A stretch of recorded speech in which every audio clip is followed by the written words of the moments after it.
태국 치앙라이주 유소년 축구교실 무바 소속 소년 12명과 유소년팀 코치 에까본 찬따웡세는 6월 23일 치앙라이주 북부에 위치한 탐 루엉 동굴에 들어갔다. 훈련을 마친 후 관광을 하기 위해서였다.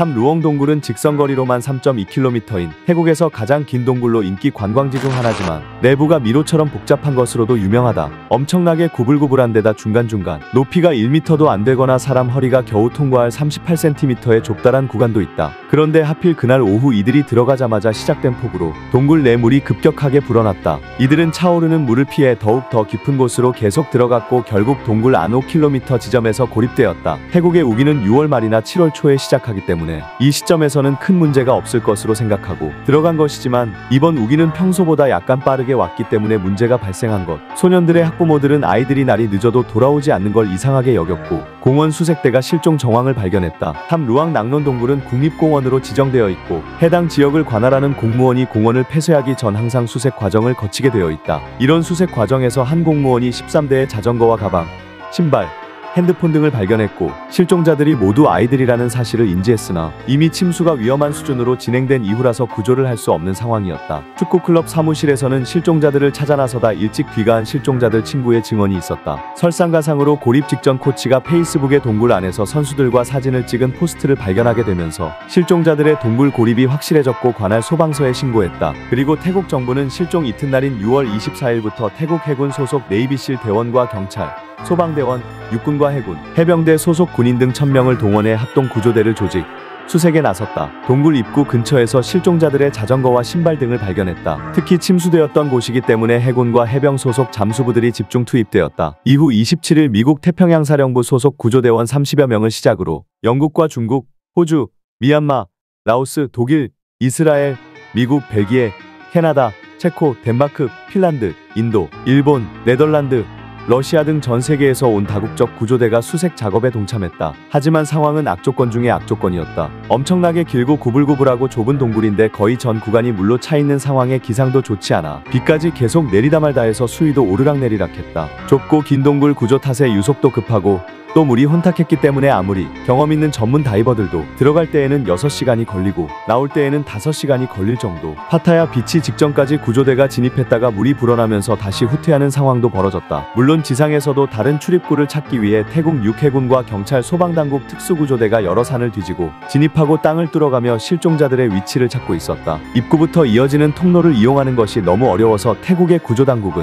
다른 곳으로 나올 만한 통로가 없는지 구조견의 드론까지 동원해가며 찾아봤으나 끝내 찾지 못한다. 동굴을 위에서부터 아래로 뚫어서 구조하자는 의견도 있었으나 동굴 깊이가 300m 800에서 1000m에 달해서 석유, 석탄, 시추장비와 같은 제휴, 채광 산업용들이 필요했고 실종자들의 위치를 특정할 수도 없어서 어디를 뚫어야 할지 적절한 지점을 찾을 수도 없었다. 태국 광물자원부는 에즈리 타일랜드 및 GIS 기업의 전문가에게 축구팀 위치를 파악할 수 있는 다양한 지도 제작을 요청했다. 이에 지도 전문가는 수로 깔때기 역할을 하는 싱크홀을 찾고 3D 지도를 만들어 지상에서 물줄기가 어느 지점에서 멈추고 지하로 흘러가는지 데이터를 해석하며 분석을 통해 수로 전환 옵션을 검토하고 모델링했다. 동굴 내 상당한 물줄기를 생성하는 근원지를 식별하기 위해 산림 피복 정보, 수치 표고 모델 DEM, 지질학적 특징을 이용해 배수 지역, 유수 방향, 흐름 누적값을 계산했다. 이를 통해 동굴의 북부 및 남부 지역으로 흐르는 2개의 중요한 수원을 발견했고 현장 작업자가 동굴 북쪽에 있는 싱크홀에서 가장 가까운 논까지 긴 파이프라인을 설치하여 물을 퍼내 동굴의 수위를 감소시킬 수 있었다. 태국 동굴 소년 구출 작전에 숨겨진 조력자 GIS 태국 중부 펌프 전문가들은 그 산에 올라가서 20여일 동안 펌프질만 하기도 했다.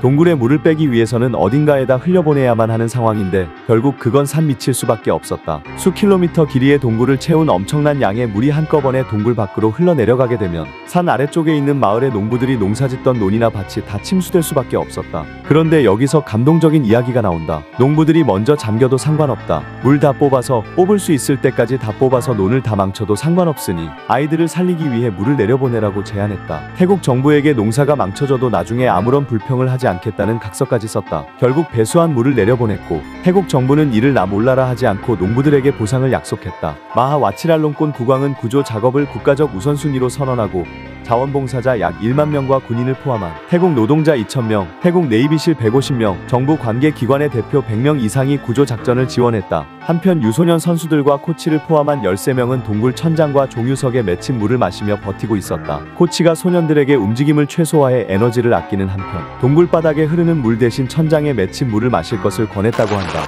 동굴 바닥의 물은 위생상 나쁘고 물이 탄산칼슘을 함유할 가능성이 높아 배탈이나 질병 감염, 결석증의 위험성이 높지만 천장에 맺힌 물은 의외로 깨끗하기 때문에 이렇게 한 것으로 보이며 결국 자신을 포함한 13명의 목숨을 구할 수 있었다. 불행 중 다행으로 이들은 동굴에서 생일 파티를 하기 위해 간식을 챙겨갔다. 애초에 동굴에 들어간 목적도 생일 파티였던 만큼 열흘간 이 간식으로 버텼었다고 알려졌다. 이 과정에서 코치는 간식을 단 한 입도 먹지 않고 오직 물만 마셔가며 버티는 정신력을 발휘했다. 하루 한 끼만 먹는 수도원 생활을 10년 동안 했다지만 열흘을 그렇게 단식한 건 차원이 다른 일이다. 덧붙여 겨우 20대에 불과한 코치가 리더십과 정신력이 굉장히 뛰어났던 것으로 보인다. 생존 방법을 보면 코치가 상황을 냉정하게 파악하고 최선의 수단을 강구해 구조를 기다린 것 같다. 코치는 소년들의 패닉을 막기 위해 명상이나 잠을 권유했으며 축구팀 구호를 외치게 하며 기운을 북돋아 주기도 했다고 한다. 그는 태어난 곳은 태국인데 태어난 직후에 가족들은 미얀마로 넘어갔다. 그곳에서 부모가 병사하여 10세에 고아가 된 후 친척 아주머니에게 키워지다가 태국하고 미얀마 접경 지역에 있는 절에 맡겨져 출가해 승려가 되었다. 그러다가 할머니가 미얀마에 계신데 할머니를 돌보기 위해서 스님 생활도 포기하고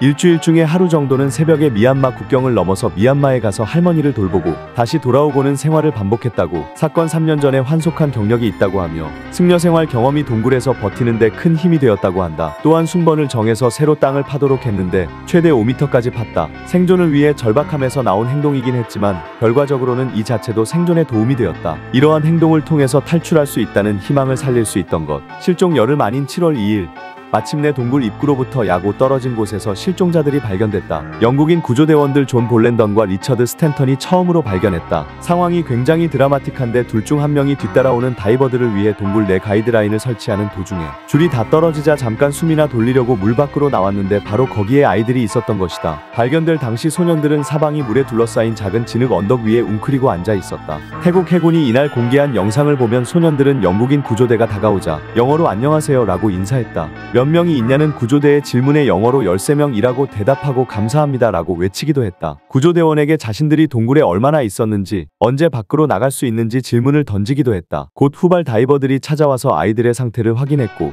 이 소식은 바로 밖으로 타전됐다. 발견 다음 날에는 호주에서 온 마취의사 출신 다이버 리처드 해리스가 아이들의 건강 상태를 바로 살폈다. 당국은 의료진을 보내 실종자들의 건강 상태를 확인하는 한편 에너지젤 등을 보내 영양을 보충하도록 했다. 이들의 첫 식사는 돼지고기와 쌀밥 그리고 우유였다고 한다. 치앙라이주의 나롱삭 주지사 대리는 일부 소년들이 가벼운 부상을 입긴 했지만 대부분 건강한 상태라고 설명했다. 이날 동굴 밖에서 실종자들이 살아 돌아오기만을 기도해온 가족들은 기쁨에 환호했다. 프라윕 짠오차 태국 총리도 태국 정부와 국민들은 구조팀의 지원과 협력에 감사하고 있다며 모든 팀의 안전과 빠른 회복을 바란다고 밝혔다. 이들의 생존 소식은 태국은 물론 수색 상황을 지켜봐온 각국 언론의 헤드라인을 장식했다. 실종된 소년들은 해맑은 모습을 유지하고 있으며 아무래도 축구 선수들이라 그런지 구조대원들에게 현재 진행 중인 러시아 월드컵의 결과를 묻기도 했다. 이에 축구 선수들 역시 소년들에게 보내는 응원 영상을 촬영하기도 했으며 FIFA 회장은 이들을 월드컵 결승전에 초대하였다. 그만큼 하루빨리 구출되길 바란다는 의미도 담겨 있다고 한다. 당초엔 구출 작전이 오래 걸릴 것으로 예측되어 이 약속이 실현되지 못할 가능성도 있었으나 다행히 4강전이 채 시작하기도 전에 전원이 구출되었기 때문에 구출된 사람들의 건강 상태에 따라 실제로 결승전 관람이 가능할 수도 있게 되었다. 구출된 유소년 선수들의 건강 상태는 양호한 편이지만 회복 기간을 고려해 월드컵 결승전 참석은 무산되었다. 고립 상황이 드러났다고 해서 동굴 탈출이나 구조를 의미하는 것은 아니었다. 동굴 구조가 복잡하고 하필 기간이 우기인지라 조난자 전원을 바로 구조할 수는 없었다. 폭우로 동굴의 수위는 높았으며 산소 부족 문제도 심각했다. 태국 소방구조대의 노력으로는 한계가 있었다. 태국은 물론 미국과 영국, 호주 등 다국적 구조대 100여 명이 투입됐다. 현장에는 연인원 1만 명이 넘는 자원봉사자와 구조대가 참여했다. 태국 정부와 구조대는 최악의 경우 우기가 끝날 때까지 4개월이 걸릴 것이라는 예상을 하고 4개월치 식량과 의약품 등을 준비하고 있다. 또한 생존자들에게 잠수 교육을 시켜서 빼내올 계획도 세웠다. 생존자들이 있는 파타야 비치에는 조난자들 곁으로 의사 1명, 간호사 1명, 특수부대 5명 등 7명이 들어갔다. 그리고 여러 구조대원들이 현장으로 들어가고 있다. 담요와 식량이 들어가고 전화선 설치도 성공해서 생존자들이 가족들과 통화를 할 수 있게 되었다. 동굴에서 물을 시간당 1600만 리터 가까이 퍼내고 있지만 역부족인 것으로 알려졌다. 수위가 시간당 1cm만 줄어들고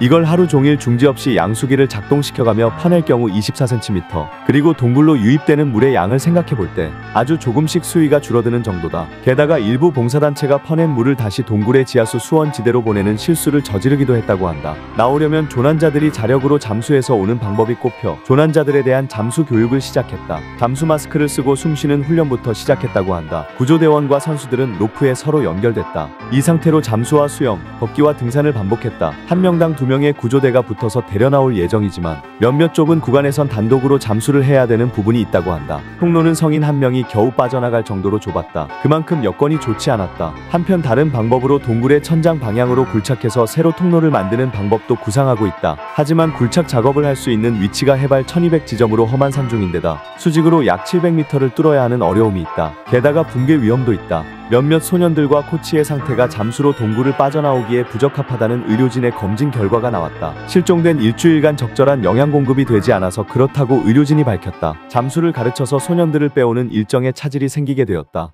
엎친 데 덮친 격으로 구조대 중 사망자까지 나왔다. 태국 네이비실 출신 구조대원이 공기통을 전달하고 복귀 도중에 공기 부족으로 동굴 입구 2km 앞에서 의식을 잃은 뒤 병원으로 이송하는 도중 사망했다. 좁은 동굴에서 다수의 구조대원이 작업하다 대기 중 산소 농도가 저하된 것이 원인으로 이후로는 이와 같은 안타까운 피해를 방지하기 위해 공기 공급 장비를 동굴 내로 투입했다고 한다. 7월 8일 구조대에서 구조작업에 들어간다는 발표가 떴다. 또 다시 폭우가 온다는 일기예보가 나왔고 이렇게 되면 펌프를 가동해도 수위를 낮추기는커녕 오히려 동굴이 더 잠길 수 있어서 더 이상 시간을 지체할 수 없는 듯하다. 또한 동굴 내 산소 레벨이 점점 내려가는 점도 큰 영향을 주었다. 구조 작업을 시작하기 전 구조당국은 작업 공간 확보를 위해 취재진들을 동굴 주변에서 철수시키고 앰뷸런스 13대와 헬기 4대를 대기시켰다. 그리고 미국, 중국, 영국, 태국 등 다국적 구조요원들로 이루어진 국제잠수팀이 동굴로 들어갔다. 구조 첫날인 7월 8일 일요일 4명이 구출됐다. 이후 잠시 중단되었는데 준비된 공기탱크를 모두 소진했고 아침부터 내내 구조작업에 매달린 대원들을 휴식시킬 필요가 있어서다. 2차 구조작업 개시까지는 10에서 20시간이 걸렸다. 7월 9일 두 번째 구조작업이 수행되었다. 이날 4명이 동굴 밖으로 빠져나올 수 있었다. 총 8명이 구조되었다. 처음 구조된 사람이 코치라는 오보가 있었지만 가디언과 CNN이 코치는 아직까지 구조되지 않았다고 컨펌하였다. 또한 2차 구조작업은 이걸로 종료한다고 한다. 이런 오보가 나온 이유는 코치가 물 말고는 섭취한 음식이 없어서 매우 건강 상태가 나빠서 우선 구출 대상으로 고려하는 과정에서 나온 오보였다고 한다. 구조된 이들은 구출 즉시 병원으로 후송되어 검진 및 치료를 받고 있다. 당초에 한 명의 건강이 매우 좋지 않다는 보도도 있었으나 이들의 상태는 비교적 양호하다고 태국 당국이 밝혔다. 이들은 건강 상태와 감염 위험성을 고려해 당분간은 가족과 직접적인 신체 접촉을 할 수 없다고 한다. 태국 당국은 일단 구조자의 신원을 공개하지 않았다. 후순서로 배정되어 아직 구출되지 못한 요구조자 가족의 심정을 배려하기 위한 조치이다. 7월 10일 구조작업이 다시 재개되었다. 태국 당국은 곧 폭우가 예보되는 만큼 이날까지 잔류한 마지막 5명을 전원 구조하는 것을 목표로 한다고 밝혔다. 그리고 당일 드디어 전원 구조되었다. 조난 18일 만이자 본격 구조 개시 사흘 만에 고립 상태가 완전 해소된 것이다. 구조 현장을 지킨 치앙라이 지사의 표현대로 환상의 동굴 생활이었다. 구조대의 전문성과 헌신을 바탕으로 한 코치의 탁월한 보살핌과 소년 선수들의 용기가 어우러진 성과였다. 세계는 환호했다. 이전 보도와 달리 아이들의 축구 코치는 가장 마지막에 빠져나왔다고 한다. 고립 기간 동안 음식을 양보하며 아이들을 돌본 일부터 시작해서 구출 순간까지도 마지막에 나오는 책임있는 코치의 모습에 많은 사람들이 찬사를 보내고 있다. 아이들이 오랫동안 생존할 수 있었던 이유는 코치 덕분이었다. 코치의 지혜와 노력이 없었다면 이 아이들의 생명을 장담할 수가 없었다. 구조 직후 아찔한 상황도 있었다. 실종자들이 모두 구조된 직후 일부 구조대원들이 동굴에 남아서 정리 작업을 하고 있었다. 그런데 어느 순간 배수 펌프가 고장나서 동굴 내부에 물이 차오르기 시작했고 대원들은 공포에 질려서 긴급히 동굴을 빠져나왔다. 다행히 사상자 없이 전원 대피하였다. 가장 마지막으로 나온 이 세 사람은 태국 의사 1명과 네이비실 1명, 호주 의사 리처드 해리스였다. 생존자를 동굴 밖으로 꺼내오는 장면이 담긴 동영상이 공개되었다. 보면 알다시피 동굴 내부가 알려진 것보다 훨씬 좁고 복잡했으며 생존자에게 잠수복을 입히고 공기통을 연결한 뒤 들것에 눕혀서 좁은 통로를 이동시켰다. 또 중간중간 물에 안 잠긴 부분에서 수면 위로 올라와 생존자의 안전을 살피고 새 공기통으로 다시 교체하는 등 몇 시간 동안 얼마나 어렵고 위험한 작업이었는지 알 수 있다.